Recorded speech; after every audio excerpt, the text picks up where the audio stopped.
বিশ্বব্যাপী তুমুল জনপ্রিয় গোয়েন্দা চরিত্র জেমস বন্ড। বিখ্যাত লেখক ইয়ান ফ্লেমিং এর সৃষ্ট এই অনবদ্য চরিত্র সিনেমার পর্দায় এসেও মানুষের মন জয় করেছে। যুগ যুগ ধরে জেমস বন্ড সিরিজ নিয়ে নির্মিত হয়েছে বহু সিনেমা। তবে এই জেমস বন্ড চরিত্রে যাকে সর্বপ্রথম দেখা গিয়েছিল এবং যাকে এখনো পর্যন্ত সেরা হিসেবে বিবেচনা করা হয় তিনি শন কনারি। আজ 25 আগস্ট সেই খ্যাতিমান অভিনেতার জন্মদিন। Arthur of Camelot, and I command you now. 1930 সালের এই দিনে শক্তিমান এই অভিনেতা স্কটল্যান্ডের এডিনবার্গে জন্মগ্রহণ করেন। পুরো নাম স্যার থমাস শন কনারি। খুব সাধারণ পরিবারে জন্ম তার। বাবা ফ্যাক্টরিতে কাজ করতেন, লরি চালাতেন, ফলে সীমাবদ্ধতাতেই কেটেছে তার ছেলেবেলা।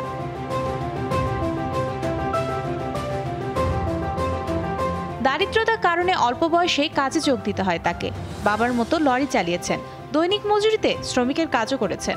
সে সময় এডিনবার্গ কলেজ অব আর্টের মডেল হিসেবে কাজ করেন। তার মডেলিং দেখে তৎকালীন মিস্টার স্কটল্যান্ড তাকে বিনোদন জগতে কাজের অনুপ্রেরণা দেন। এরপর বডি বিল্ডিং এ মনোযোগ দেন তিনি।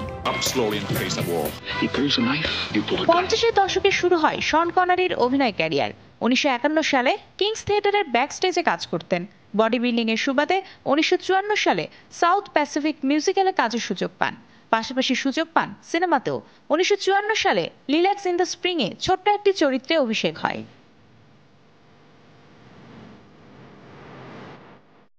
শন কনারি উল্লেখযোগ্য চরিত্রে প্রথম অভিনয় করেন 1957 সালে নো রোড ব্যাক সিনেমায়।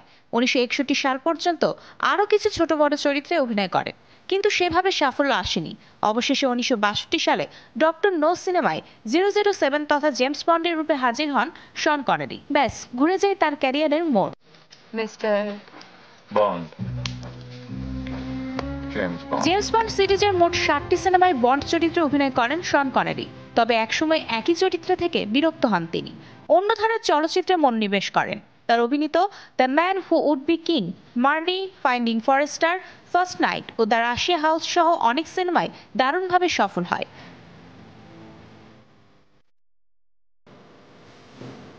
2006 সালে অভিনয়কে বিদায় জানান তিনি। তবে অভিনয়ের স্বীকৃতি স্বরূপ পেয়েছেন বহু পুরস্কার ও সম্মাননা। একবার অস্কার ছাড়াও 3 বার গোল্ডেন গ্লোব ও 2 বার বাফটা পুরস্কারে সম্মানিত হয়েছেন। পেয়েছেন নাইটহুড সম্মান। 2020 সালের 31 অক্টোবর ঘুমের মধ্যেই চলে যান শক্তিমান এই অভিনেতা। বন্ড ভক্তদের মধ্যে তিনি বেঁচে থাকবেন আজীবন সর্বকালের সর্বশ্রেষ্ঠ জেমস বন্ড হিসেবে। মারিয়া হোসেন, শোবিজ টুনাইট।